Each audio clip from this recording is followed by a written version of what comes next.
Mes esame iš Kauno Martinaičio dailės mokyklos. Atėjom su mokiniais nuspalvinti, pašviesinti patalpas, pradžiuginti vaikus čia, kurie gydosi.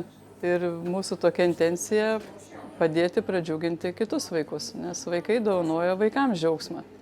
Mes tą vis tiek darom per spalvas, per formas. Vieną langą ištapysim pagal Mažojo princo Amelijos piešinį, kitur panaudosim irgi vaikų piešinius, čia viską darom pagal vaikų piešinius. Ir džiaugiamės, jeigu esam kažkiek naudingi. Šiandien nupiešiau šitą bitę, buvo labai smagu ir kiekvieną kartą, kai dabar atvažiuosiu pasitikrinti sveikatą, visada ją matysiu.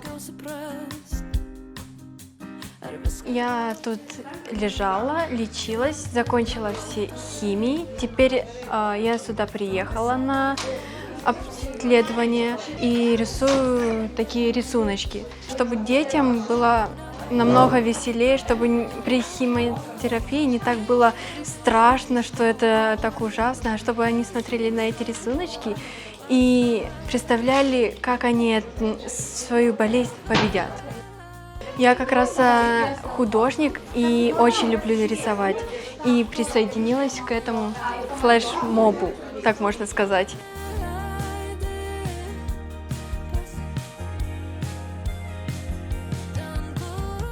Я сейчас себя чувствую очень хорошо, прям прекрасно. Я прошла эту болезнь, и теперь я снова летаю.